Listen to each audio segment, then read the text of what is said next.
नमस्कार, मैं हूं आपके साथ प्रियांशु शर्मा और आप देख रहे हैं Chanakya news India live TV. चलिए रुख करते हैं आज की तमाम खबरों की ओर।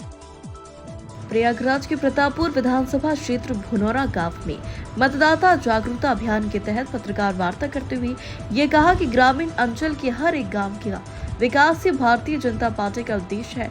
नवीन सिंह ने कहा कि भारतीय जनता पार्टी समाज के हर वर्ग को न्याय दिलाना और भय मुक्त जीवन यापन करने के लिए हर वह काम उठाने से कभी नहीं हिचकेगी जिसकी जरूरत अमन और शांति के लिए पड़े हैं।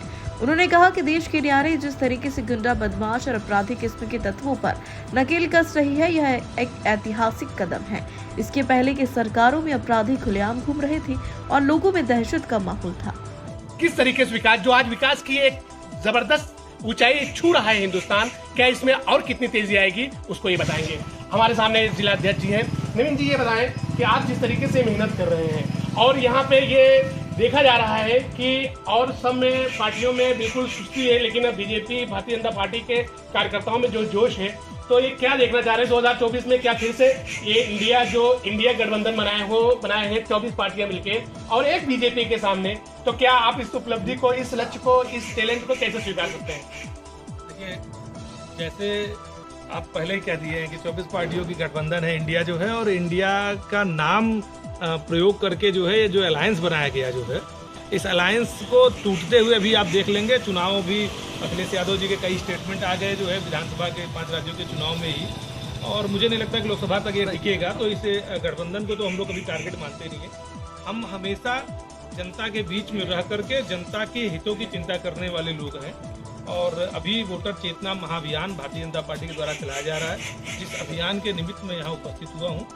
और हम लोग हर गांव में जो भी नई पीढ़ी के नए लड़के तैयार हो रहे हैं, लड़कियां तैयार हो रही हैं, जिनको वोटर बनना है, वो गलती से छूट न जाए, हम इसकी चिंता कर रहे हैं, क्योंकि वो उनका मौलिक अधिकार है। साथ ही साथ हर एक राजनीतिक दल का यह कर्तव्य होता है कि वो नए जो मतदाता तैयार हो रहे हैं, जिनकी आयु मतदान करने योग्य हो रही है, उन्हें मतदान के लिए जरूरी कार्रवाई करवाते हुए मतदान के योग्य बनाए।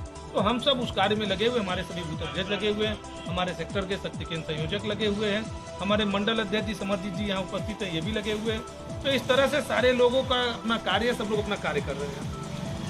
हम जैसे कई बार विपक्ष की बात आ जाती है, विपक्ष के लोग कहते हैं कि भाजपा वाले ईवीएम हैक करके चुनाव जीतते हैं, तो ये असली ईवीएम हम लोग आज हैक कर रहे हैं। अच्छा, ये बताएं कि मतदाता बनाएंगे तो जाहिर सी बात है आप पर ये एलिगेशन लगता है कि आप ईवीएम हैक करते हैं, लेकिन जिस तरीके से आप राम मंदिर के निर्माण का जो उद्घाटन का तैयारी कर रहे हैं, आने वाले जनवरी में महाकुंभ की तैयारी कर रहे हैं, और महाकुंभ की तैयारी के उपलक्ष्य में आप जो ये चौड़ीकरण के नाम पर घरों को तोड़ा जा रहा है और परेशान लोगों को किया जा रहा है, तो ये इसका मकसद क्या है कि किस तरीके से, मतलब आप एक टारगेट रखे हैं जनवरी में हमको करना है महाकुंभ में, तो महाकुंभ का सबसे नंबर 1 आपका तुरुप का पत्ता के हिसाब से आप करना चाह रहे हैं, कैसे करना चाह रहे हैं? महाकुंभ तुरुप का पत्ता नहीं है, तो महाकुंभ आस्था का विषय है, और भाजपा के नेतृत्व में आस्था के विषयों को जो है हमेशा से वरीयता दी जाती है। और आप अगर किसी के मकान को तोड़ा जा रहा है या किसी सड़क को चोरी करने में किसी का अहित हो रहा है, तो ये आप बिल्कुल निश्चित रूप से रहिए, आप ये मान लीजिए कि अगर किसी का अहित हो रहा है तो उसमें कहीं न कहीं समाज का हित है। व्यक्तिगत किसी एक व्यक्ति का नुकसान हो सकता है, लेकिन वह व्यक्ति जिस दिन उस सड़क के किनारे निर्माण किए रहा होगा, उसको इस बात का पूर्ण एहसास रहा होगा कि हम सरकार की जमीन पे अवैध कब्जा कर रहे हैं, आज नहीं तो कल हमें खाली। अच्छा, देवरिया में बुलडोजर बाबा का बुलडोजर रुक गया, वो यादव समाज के जो निर्मम 5 लोगों का हत्या किया था। देखिए, निर्मम हत्या का सभी ने बुलडोजर क्यों रुका? गलत। बुलडोजर की कार्रवाई किसी भी अखिलेश के उससे डर गए? नहीं, किसी का दबाव नहीं, किसी को जानबूझकर अहित करने के उद्देश्य से बुलडोजर की कोई कार्रवाई नहीं होती है। अगर वह नियम संगत गलत होते तो उनके विरुद्ध कार्रवाई होती। वह कोर्ट न्यायालय में गए हैं, न्यायालय ने कार्रवाई को रोका, और न्यायालय के आदेश पे अगर आगे की कार्रवाई होनी होगी तो होगी। उसमें किसी प्रकार का कोई सरकार का व्यक्तिगत हस्तक्षेप नहीं होता है कि हम किसी व्यक्ति को टारगेट करके उनका नुकसान करें, किसी को व्यक्तिगत नुकसान नहीं। अच्छा, ये बताएं, जो 9 तारीख को ये इलाहाबाद में एक ऐतिहासिक फैसला का सुनवाई होने वाला है, जो कि यहाँ के जो विधायक है प्रतापपुर की, उनका सुनवाई होना है, और उसमें किस तरीके से आप देख रहे हैं? देखिए, अगर उन्होंने इस तरह का कृत्य करते हैं उनके बीच में भी एक कठोर संदेश जाएगा।